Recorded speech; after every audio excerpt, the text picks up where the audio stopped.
नमस्कार दर्शकों, मैं हूं आपके साथ रविक्षा शर्मा और आपका एक बार फिर से बहुत स्वागत है आपके अपने केएमएस न्यूज चैनल में। झोंकर समाज ने नेत्र रोग विशेषज्ञ प्रथम श्रेणी अधिकारी बने डॉक्टर मनोज पंचोली का किया भव्य स्वागत एवं सम्मान। झोंकर के मूल निवासी एवं वर्तमान में जिला अस्पताल शाजापुर में नेत्र रोग चिकित्सक के रूप में सेवाएं दे रहे डॉक्टर मनोज पंचोली के नेत्र रोग विशेषज्ञ प्रथम श्रेणी अधिकारी के पद पर पदोन्नत होने के उपलक्ष्य में मंगलवार को उनके शाजापुर स्थित सिद्धार्थ नगर निवास पर समाजजनों द्वारा भव्य स्वागत एवं सम्मान समारोह आयोजित किया गया। पूर्व में जारी समाज के आमंत्रण संदेश के बाद झोंकर से 1 दर्जन से अधिक समाजजन अपने अपने निजी वाहनों से शाजापुर पहुंचे।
निर्धारित समय पर सभी समाजजन डॉक्टर मनोज पंचोली के निवास पर एकत्रित हुए, जहां डॉक्टर पंचोली ने सभी अतिथियों का आत्मीयता और स्नेह के साथ स्वागत किया।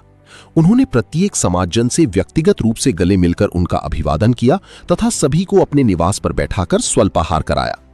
इस अवसर पर डॉक्टर मनोज पंचोली ने अपने जीवन संघर्ष, शिक्षा एवं चिकित्सकीय सेवाओं के अनुभव साझा किए। साथ ही समाज के विकास, शिक्षा, युवाओं के मार्गदर्शन तथा सामाजिक एकता जैसे महत्वपूर्ण विषयों पर उपस्थित समाजजनों के साथ सार्थक चर्चा की।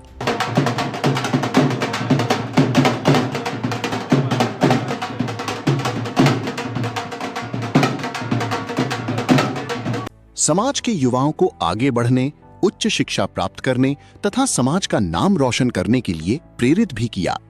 इसके पश्चात उपस्थित समाजजनों ने डॉक्टर मनोज पंचोली का पुष्प मालाओं से भव्य स्वागत किया। पुष्प वर्षा कर उनके उज्जवल भविष्य की कामना करते हुए प्रथम श्रेणी अधिकारी बनने पर हार्दिक बधाई एवं शुभकामनाएं दी। पूरे कार्यक्रम के दौरान आत्मीयता, सम्मान और अपनत्व का वातावरण बना रहा। समाजजनों ने कहा कि डॉक्टर मनोज पंचोली की ये उपलब्धि पूरे समाज के लिए गौरव का विषय है। उनकी सफलता से समाज के युवाओं को नई प्रेरणा मिलेगी तथा वे भी शिक्षा एवं सेवा के क्षेत्र में उत्कृष्ट प्रदर्शन कर समाज का नाम रोशन करने के लिए प्रेरित होंगे। इस मिलन समारोह की अंतिम घड़ी में डॉक्टर मनोज पंचोली ने सभी आगंतुकों के प्रति आभार व्यक्त करने के साथ समाज की एकता और प्रगति के संकल्प सभी को याद दिलाया।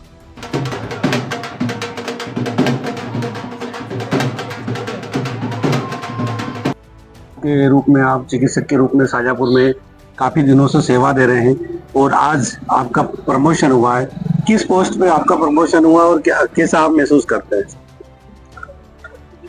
वर्तमान में मैं जिला अस्पताल शाजापुर में नेत्र रोग चिकित्सक के रूप में कार्यरत हूं और यहाँ पे मैं द्वितीय श्रेणी चिकित्सक के रूप में कार्यरत था और अभी मध्य प्रदेश शासन के निर्देश अनुसार, नियम अनुसार प्रमोशन मेरा क्लास 2 अधिकारी से क्लास 1 अधिकारी में नेत्र रोग विशेषज्ञ के पद पर हुआ। और आपने आपका सफर आपकी पढ़ाई से लगा कर डॉक्टर बनने तक का आपका सफर कैसा रहा सर?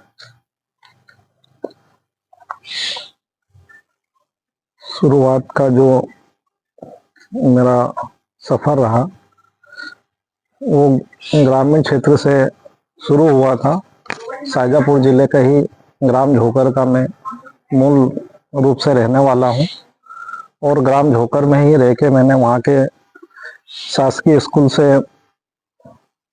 8वीं तक की पढ़ाई करी थी। 8वीं के बाद वहीं के सरस्वती शिशु मंदिर से मैंने 10वीं तक पढ़ाई करी और 11वीं 12वीं मैंने मक्सी के शासकीय स्कूल से पढ़ाई करी थी। तो पूरी तरह से मेरा जो सफर रहा ग्रामीण स्कूल में रहा और एक शासकीय स्कूल में रहा।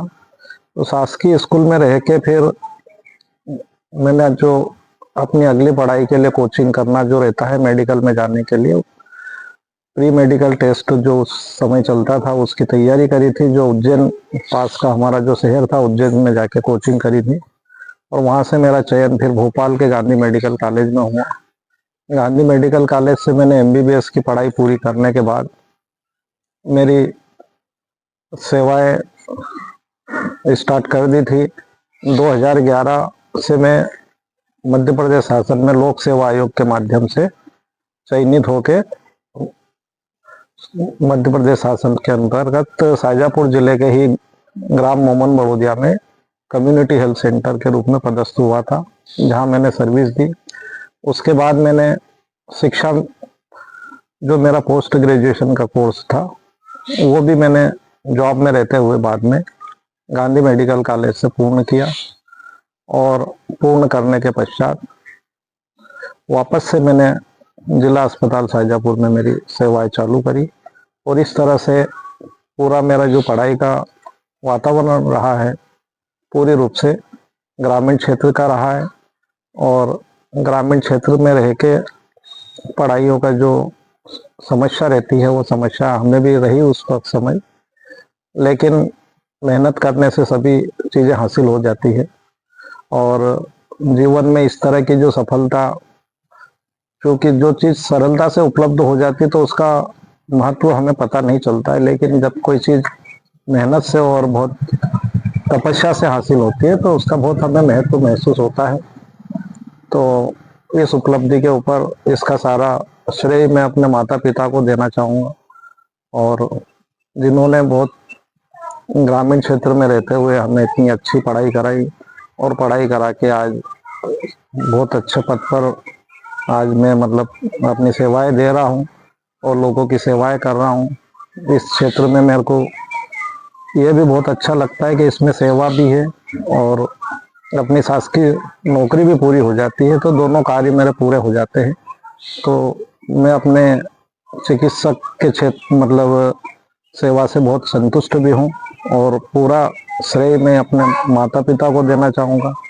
बाद में मेरी शादी हो गई और शादी के बाद भी मेरी पत्नी ने उसमें मेरे को बहुत सहयोग करा। उसके बाद मैंने पोस्ट ग्रेजुएशन की पढ़ाई पूर्ण करी, तो इसका श्रेय भी मैं अपनी पत्नी को भी देना चाहूँगा कि उन्होंने जो सहयोग करा उसके लिए मैं उनका बहुत बहुत धन्यवाद देता हूँ।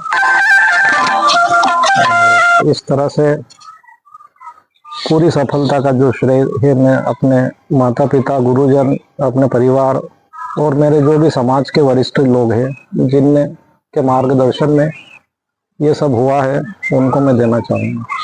धन्यवाद डॉक्टर साहब। स्कूल में पेपर लीक हो रहे हैं, नीट के जो एग्जाम दे रहे हैं बच्चे, बहुत सारे बच्चे आत्महत्या कर रहे हैं, तो उन्हें कुछ संदेश देना चाहेंगे?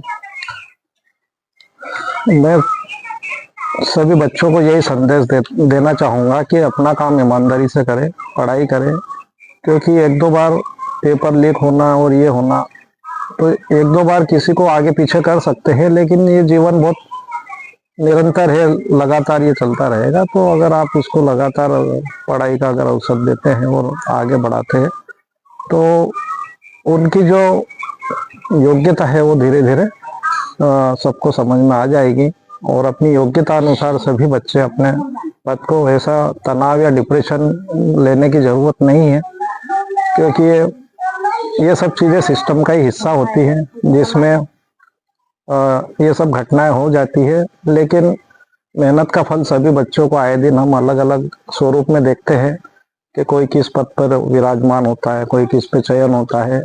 और ग्रामीण क्षेत्र के भी बच्चे हो जाते हैं, छोटे परिवार के बच्चे भी चयन हो जाते हैं, गरीब परिवार से भी चयन हो जाते हैं। तो अगर जिसने भी जो पढ़ाई करी है तो उसको उसकी मेहनत का फल परमात्मा जरूर देता है। तो मैं सबको यही बोलना चाहूँगा कि अपनी मेहनत करें, ईमानदारी से करें, और ज़्यादातर अपने नकारात्मक जो विचार होते हैं, नकारात्मक ख्याल नहीं लाए। जो भी अपना परिणाम होता है उसको स्वीकार करें, और जहाँ परिणाम में जो कमी रह जाती है, ये मन अपनी इच्छा अनुसार परिणाम बहुत बार नहीं आ पाता है, तो कहाँ कमी रह गई उस कमी को अगर आकलन करेंगे तो वो निश्चित रूप से दोबारा जब अगली बार वो परीक्षा देंगे या तैयारी करेंगे तो उसको सफलता मिलेगी। ठीक है, थैंक यू सर। धन्यवाद। KMS न्यूज शाजापुर से मनोज देवड़ा की रिपोर्ट।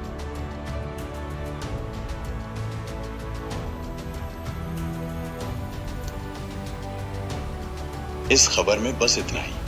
आपको यह खबर कैसी लगी कृपया हमें कमेंट बॉक्स में लिखकर बताएं, और अगर आपको हमारा प्रयास पसंद आया तो कृपया लाइक करें, और यदि आपने अभी तक हमारे चैनल को सब्सक्राइब नहीं किया है तो कृपया चैनल को सब्सक्राइब करें।